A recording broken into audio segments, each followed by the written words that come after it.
Have they been successful? Yeah, And you're satisfied with the way they turned out? I am.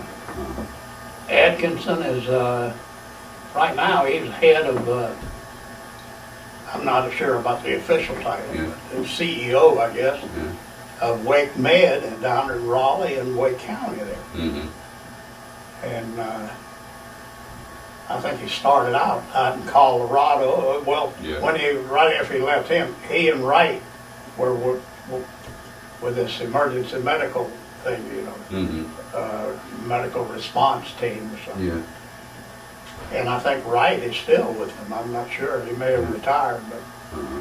Atkinson went on to school, Mm-hmm. and he was assigned out in Colorado for a number of years Mm-hmm.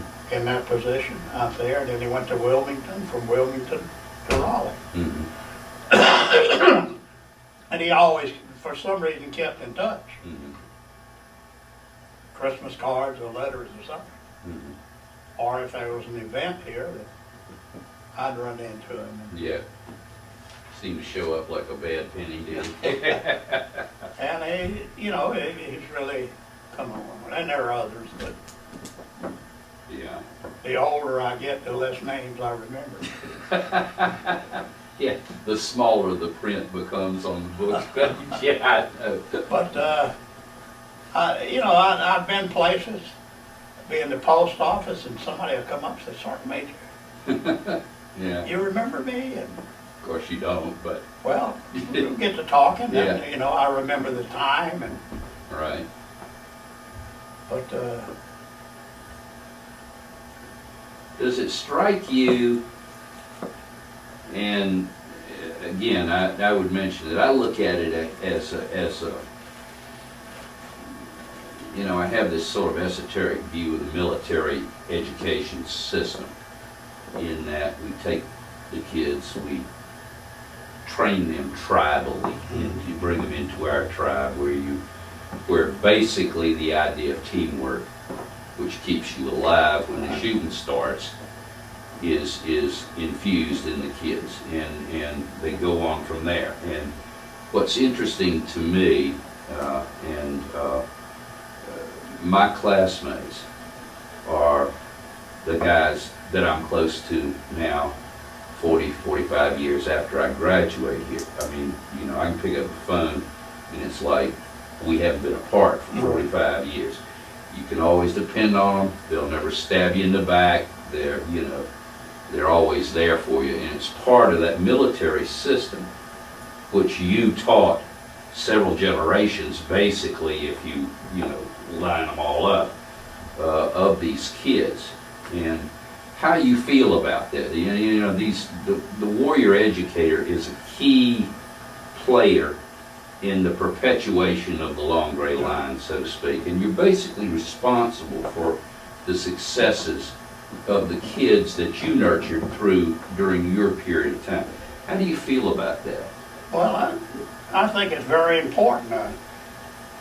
The kids here, I think, they learn cooperation. And they learn that they can depend on the others, whether it be on the drill team or just putting on a parade out here.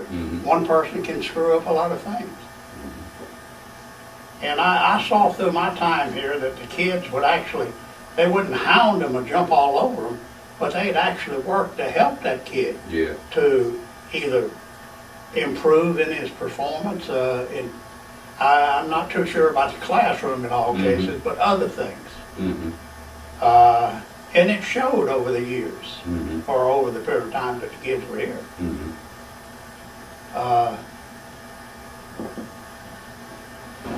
It's like Dale Earnhardt, for an example. His name keeps coming up, but when he came, he wasn't that high. And in fact, for a parade, we had to take one of the rifle team rifles because he couldn't carry the other one. The rifle was tall as he was. But he eventually learned through the help of others. Sure. And that's what I see. And I think they actually helped each other in the academic classrooms too. Uh-huh. And that was the name of the game, really. They came here for an education. And through that education, which included the cooperation, Teamwork. Living together, working together, you know. Yeah. Well, you were part of that system, and you were obviously pretty successful at it. If I was, I'm proud to have been a part of it. Yeah. But we through the military classrooms, we taught them how to get up in front of a group and talk, prepare a class. And how'd you do on map reading? I tell you, the one thing that I learned was the most dangerous man in the world was the second lieutenant with a map. And while I was here at Oak Ridge, Sergeant Collins would chide us about being the Pathfinder of the week. It was, but you got your boys through map reading. Yeah. Now, every year while you were here, you passed as an honor school within the Army program. So, I mean, quite honestly, I don't think we haven't ever been without an honor school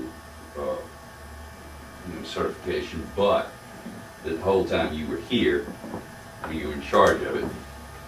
Well, and that's a feather not only in my cap, but the kids. Well, yeah, but because they're the ones that really made it, you know. Mm-hmm. You can plant the seed, but you can't do all the growing. You know? That's true. Well, now you taught, they tell me, 6 classes a day. Well, not always, but Yeah. I have taught that. Yeah, I understand.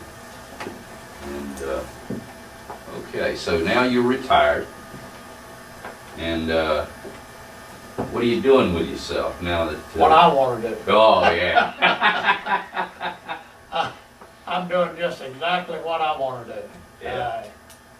If I want to get in the car and go down the eastern part of the state, all I got to do is just tell my daughter and my son, I'll see you in a bit. I'm going down east. Yeah. My daily routine is fairly simple. I don't have any big rush to get up in the morning except on the day the cleaning lady comes. And the afternoon before. Yeah. I got to get the house ready for her to come in and clean up. Sure, yeah, I understand.